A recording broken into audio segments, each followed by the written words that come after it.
Mile Middleness of the Remote Work Europe podcast and community shares the benefits of a podcast as a content vehicle, as well as how it's helped her with speaking engagements.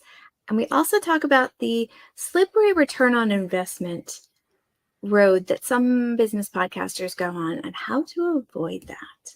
So how far in do you feel like you started to reap the benefits of the podcast? I mean, when it comes to financial benefits or Mhm. business benefits directly from the show itself, I'm not there yet. I mean, I don't have a sponsor. I'm not actively promoting it. The show is currently on hiatus. Mhm. So from that point of view, I would say still a work in progress, even though I'm not really working it very hard. But from a relationship point of view, as a content vehicle, very much so already. Even when I was effectively doing it for someone else, it was building my personal brand and authority. It was getting my voice out there. I'm sure it's helped attract in-person speaking engagements because people know my voice and they know how I sound. For some reason, people like British accents in podcasts. I don't know what that is about. Because for me, it's just the normal way of talking. It's that, yeah. Yeah, coming from an American who grew up in the 80s and 90s where there was a really big, like, woo over British accents in music and anywhere, I can That's so say, yeah, funny. there's something extra. Just adding on that accent does something a little extra. So you're lucky in that regard. Yep. Great voice for podcasting. So This is part of Podcast to Connect. We're in the middle of a season right now where we're following April from Dorky Podcast through a series of kind of like mini coaching sessions where we're working through her audience growth. The entire season is focused on audience growth for her history podcast. It's an entire season. We're at episode 2. It'll go to episode 8 by the end of the year. So please do join us for that.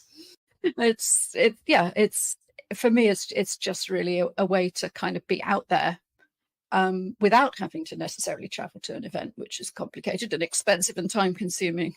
So Yeah, but you bring up a good question about the return on investment of a podcast because there's the what does the podcast bring in, which for a lot of folks, especially business folks, it's not necessarily making money off of the podcast, although you did have a client fund the podcast, like do it as a yes, project initially, for a yeah. client. Initially, most people, it's the lead magnet that brings people into the business, and then X, Y, and Z can happen.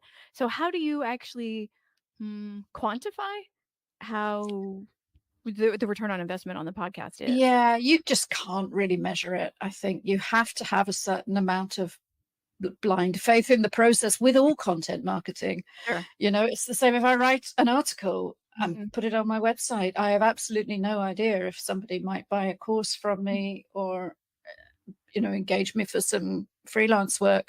Mhm. It's almost impossible to ever draw a straight line between Yeah. one piece of content and an outcome. I have to just see it all as part of a mix, which is aligned tactically to be about a certain message Mhm. and a certain agenda and keep getting it out there. So podcasting definitely has its place in that, as does video.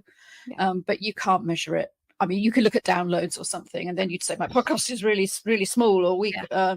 But it's so much more about the quality. And Mhm. of course, you don't get great analytics on podcasts Yeah. anyway.